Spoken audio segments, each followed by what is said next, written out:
Hello friends, എല്ലാവർക്കും സ്വാഗതം പുതിയ വീഡിയോയിലേക്ക്. ഇന്ന് ഞാൻ വന്നിട്ടുള്ളത് വളരെ വെറൈറ്റിയും സിമ്പിളായിട്ടുള്ളൊരു സ്നാക്ക് റെസിപ്പി ആയിട്ടാണ്. ബ്രേക്ക്ഫാസ്റ്റ് ആയിട്ടോ ഈവനിങ് സ്നാക്ക് കേട്ടോ കഴിക്കാൻ പറ്റുന്ന രുചികരമായിട്ടുള്ളൊരു ഇഡ്ഡലി ഉപ്പുമാവാണ് കേട്ടോ ഇന്നിവിടെ ഉണ്ടാക്കാൻ പോകുന്നത്. വീഡിയോ കണ്ടിട്ട് ഇഷ്ടപ്പെടുവാണെങ്കിൽ ലൈക്ക് ചെയ്യുക, ഷെയർ ചെയ്യുക, കമൻറ്റ് ചെയ്യുക, ചാനൽ സബ്സ്ക്രൈബ് ചെയ്യാനും മറക്കരുതേ. പിന്നെ ഫേസ്ബുക്കിലൂടെയാണ് വീഡിയോ കാണുന്നതെങ്കിൽ പേജ് ഫോളോ കൂടി ചെയ്യണേ. അപ്പോൾ നമുക്ക് നേരെ വീഡിയോയിലോട്ട് പോവാം. ഉപ്മാവ് ഉണ്ടാക്കാൻ വേണ്ടിയിട്ട് ഞാനിവിടെ ഒരു 5 ഇഡ്ഡലി എടുത്തിട്ടുണ്ട്. ഞാനിത് ചെറിയ കഷ്ണങ്ങളായിട്ടൊന്ന് മുറിച്ചെടുത്തിട്ടുണ്ട്. ഇനി ഇത് മുഴുവനായിട്ട് മിക്സർ ഒരു ചെറിയ ജാറിലേക്ക് ഇട്ട് കൊടുക്കാം. എന്നിട്ടൊന്ന് ക്രഷ് ചെയ്തെടുത്ത് വരാം. ഇപ്പോൾ ഇത് നല്ല പെർഫെക്റ്റ് ആയി തന്നെ ക്രഷ് ചെയ്തെടുത്തിട്ടുണ്ട്. ഇത് ഒരുപാട് സമയം ഇട്ടിട്ട് ക്രഷ് ചെയ്യാൻ നിൽക്കരുത്. 1-2 തവണ ഒന്ന് നിർത്തി ചെയ്തെടുത്താൽ മതി.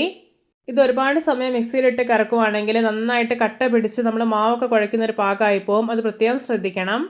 ഞാനിവിടെ ഒരു ചീനച്ചട്ടി അടുപ്പത്ത് വെച്ചിട്ടുണ്ട്. ഇതിലോട്ട് ഒരു 1.5 ടേബിൾ സ്പൂൺ ഓയിൽ വെച്ച് കൊടുക്കാം. ഓയിൽ ചൂടായിട്ട് വരുമ്പോൾ 1 ടീസ്പൂൺ കടുക്, 3 വറ്റൽമുളക് അരിഞ്ഞത്, ഒരു 1 ടീസ്പൂൺ ഉഴുന്ന് ഇതെല്ലാം ഇട്ട് കൊടുക്കാം. എന്നിട്ടൊന്ന് റോസ്റ്റ് ചെയ്തെടുക്കാം. ഇപ്പോൾ ഇത് ഐറ്റംസ് എല്ലാം ഒന്ന് റോസ്റ്റ് ആയി കിട്ടിയിട്ടുണ്ട്. ഇനി ഇതിലോട്ട് ഒരു വലിയ ഉള്ളി അരിഞ്ഞത്, 2 പച്ചമുളക് അരിഞ്ഞത്, ഒരു കഷ്ണം ക്യാരറ്റ് ഗ്രേറ്റ് ചെയ്തത്, പിന്നെ ഒരു തക്കാളിയുടെ പകുതി ചെറുതായിട്ട് അരിഞ്ഞത്, ആവശ്യത്തിന് ഉപ്പ് ഇതെല്ലാം ഇട്ട് കൊടുക്കാം. എന്നിട്ട് നല്ലപോലെ ഒന്ന് വഴറ്റിയെടുക്കാം. നമ്മുടെയൊക്കെ വീട്ടിൽ ഇഡ്ഡലിയൊക്കെ ബാക്കി വരുന്ന സമയത്ത് വളരെ എളുപ്പത്തിൽ ഉണ്ടാക്കിയെടുക്കാൻ പറ്റുന്ന രുചികരവും വെറൈറ്റി ആയിട്ടുള്ള ഒരു ഉപ്പുമാവ് റെസിപ്പിയാണ് കേട്ടോ ഇത്. എല്ലാവരും ഇതുപോലെ ഒന്ന് ഉണ്ടാക്കി നോക്കണേ. ഇനി ഇതിലോട്ട് 1/2 ടീസ്പൂൺ മുളക് പൊടി, 1/4 ടീസ്പൂൺ മഞ്ഞൾപ്പൊടി, 1/2 ടീസ്പൂൺ കുരുമുളക് പൊടി ഇതെല്ലാം ഇട്ട് കൊടുക്കാം. എന്നിട്ടൊന്ന് ഇളക്കി യോജിപ്പിച്ചെടുക്കാം. ഇപ്പോൾ ഇതാ നമ്മുടെ വെജിറ്റബിൾസ് എല്ലാം നല്ല പാകത്തിന് തന്നെ വഴന്ന് കിട്ടിയിട്ടുണ്ട്. ഇനി ഇതായി മസാല ഉണ്ടല്ലോ, ഇത് ഈ ചീനച്ചട്ടിയുടെ അരികിലേക്കൊന്ന് ആക്കി വെക്കുകയാണ്. എന്നിട്ട് സെൻറ്ററിലോട്ട് ഒരു 1 ടേബിൾ സ്പൂൺ ഓയിൽ ഒഴിച്ചു കൊടുക്കാം.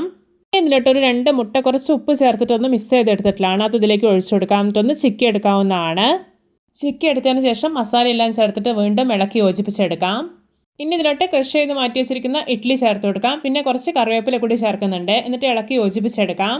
ഇഡ്ഡലിയിലെല്ലാം മസാലയൊക്കെ നന്നായിട്ട് പിടിക്കും വിധം വേണം ഇളക്കി യോജിപ്പിച്ചെടുക്കാനായിട്ട്. അപ്പോൾ ഇതുപോലെ ബ്രേക്ക്ഫാസ്റ്റിനൊക്കെ ഇഡ്ഡലി ഉപ്പുമാവാണ് ഉണ്ടാക്കുന്നതെങ്കിൽ കറി ഉണ്ടാക്കേണ്ട ആവശ്യമൊന്നുമില്ല. കാരണം ഇത് വളരെയേറെ സ്പൈസിയാണ്.